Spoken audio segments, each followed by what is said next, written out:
Breaking news right now here on CBS. CBS News projects that Democrats have lost a Senate seat, that Republicans have picked up a seat in the Hoosier state, Indiana. Mike Braun is the winner in the state of Indiana.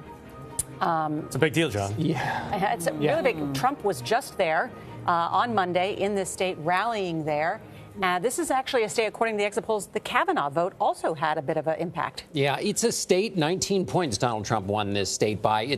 The Democrats have now lost one of those seats they were trying to hold. So when we talked about a tale of two elections, it is going in the Republicans' way in this case. And so the other reason this matters is because people who look at Missouri and Claire McCaskill trying to hold her seat there, they say, watch Indiana. The electorates are a little bit the same. It's a lot redder. Basically, what won out here was not incumbency. That used to be so powerful in politics. If you were an incumbent, you were in really good shape. Yeah. Partisanship is more powerful than incumbency in this race. Will that be the case also in Missouri? Democrats can't afford to lose seats. They've now just lost one. And how much of an effect did Donald Trump have? As you pointed out, Nora, he was just there recently. Well, he had to make a big difference. He did. And remember that Indiana is one of the largest manufacturing bases in the country. The only Democrat who really in a presidential race has been able to pick up Indiana was Barack Obama in 2008, which was a stunner. And that's really because he picked up so many votes in the Chicago suburbs. He turned out suburban women in what you call the donut around Indianapolis. And what we see tonight is that Joe Donnelly was unable to do that the Trump voters did turn out for Mike Braun in that state. And that's a huge win for Republicans. They've got to be feeling good about picking off that race. Well, because Donnelly, they called him a Hoosier through and through. Yes. Went to Notre Dame, congressman there. I mean, he's the type of Democrat they would want in Indiana. And it's also Mike Pence's home state. Yeah, that's right. Good right.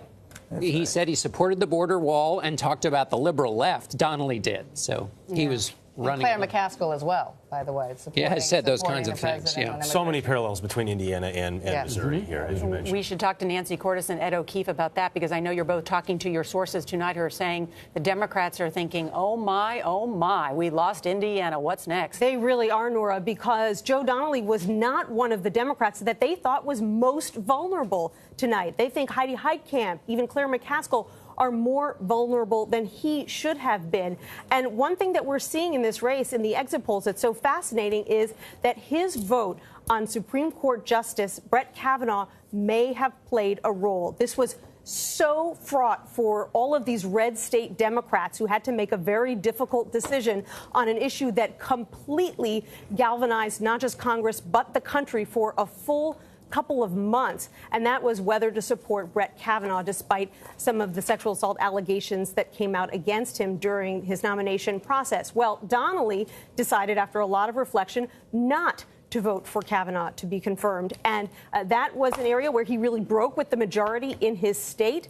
And take a look at our exit polling.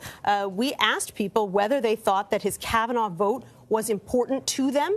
50% of them said yes. Of them, 55% of those voters went for Braun, not for Donnelly. So this is an indication he made a very tough call, and it may have cost him the race. And since the day after the 2016 election, Nora, Chuck Schumer has been talking about the big five Democrats to watch tonight, the ones he was most concerned about.